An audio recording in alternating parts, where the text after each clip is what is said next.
Assalamualaikum warahmatullahi wabarakatuh. Perkenalkan, nama aku Ratri Pramudita dengan NPM F1D024011. Yang terhormat Bapak Dr. Nurmansyah SPD NPD selaku dosen pengampu mata kuliah Bahasa Indonesia. Sebelum menyampaikan materi, aku mau pantun dulu nih. Dengerin ya. Buku-buku di pagi hari. Jangan lupa siapkan pena. Mari kita mulai presentasi tentang bahasa Indonesia. Yuk simak terus materinya. Di sini saya akan menyampaikan materi bahasa Indonesia untuk memenuhi tugas UAS bahasa Indonesia.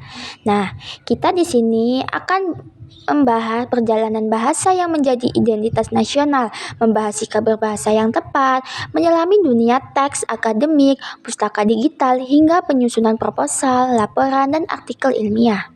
Materi ini penting bukan hanya bagi mahasiswa, tetapi bagi siapapun yang ingin berpikir dan berkomunikasi secara ilmiah dan efektif dalam konteks Indonesia. Materi pertama, saya akan menyampaikan hakikat dan perkembangan bahasa Indonesia.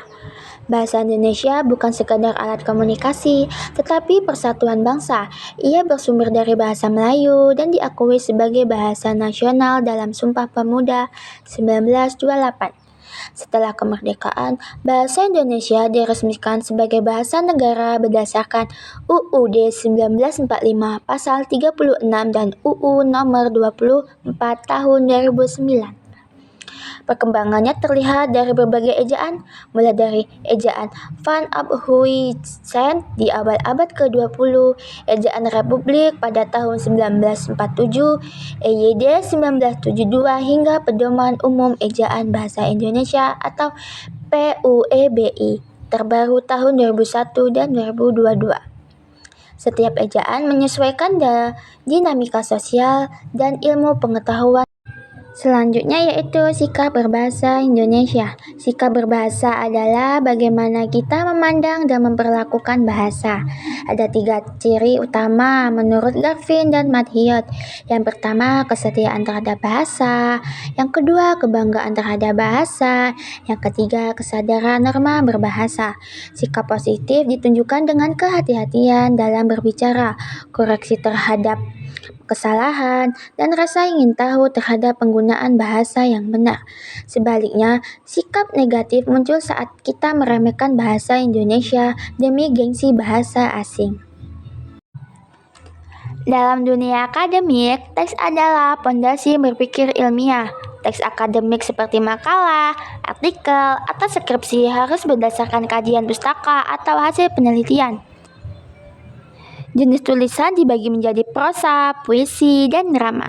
Untuk prosa akademik, kita harus menyusun struktur yang lengkap, mulai dari abstrak, pendahuluan, landasan teori, metode, hingga simpulan. Semua disusun secara logis, objektif, dan berbasis data. Mahasiswa saat ini harus cakap dalam memanfaatkan dunia pustaka digital.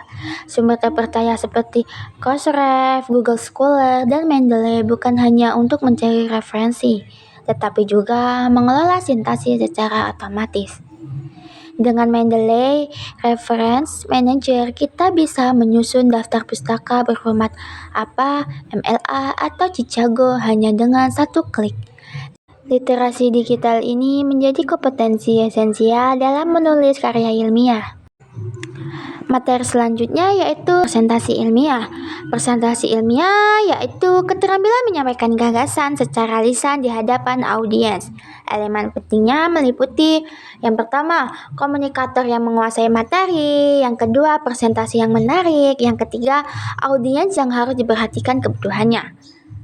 Penggunaan suara yang bervariasi, gestur yang pas, serta visualisasi data yang akurat sangat menentukan keberhasilan sebuah presentasi. Presentasi yang baik mampu mengubah keyakinan audiens, bukan sekedar menyampaikan informasi. Materi selanjutnya yaitu tentang proposal kegiatan. Nah, proposal kegiatan adalah rencana kerja yang ditulis sistematis untuk mendapatkan persetujuan atau dukungan. Struktur umumnya terdiri dari yang pertama, judul yang aktual, yang kedua, latar belakang dan peluang pasar, yang ketiga, rencana usaha, yang keempat, metode pelaksanaan, Yang kelima, rincian biaya. Yang keenam, jadwal kegiatan. Penyusunan proposal mengajarkan kita berpikir strategis dan bertanggung jawab dalam melaksanakan ide nyata. Nah, materi terakhir yaitu mengenai laporan penelitian dan artikel ilmiah. Penelitian adalah proses ilmiah untuk menjawab masalah atau menggali potensi. Laporan penelitian terdiri atas yang pertama, pendahuluan, yang kedua landasan teori, yang ketiga metodologi, yang keempat hasil dan pembahasan, yang kelima simpulan dan saran. Dalam menulis artikel ilmiah dari hasil penelitian, kita harus memperhatikan teknik penulisan kutipan, keabsenan data, dan penyusunan daftar pustaka yang sesuai standar ilmiah. Artikel yang baik bersifat orisinal, bermanfaat, dan bisa dipublikasikan. Itulah materi-materi mengenai mata kuliah Bahasa Indonesia. Kurang lebihnya saya mohon maaf. Saya akhiri. Wassalamualaikum warahmatullahi wabarakatuh.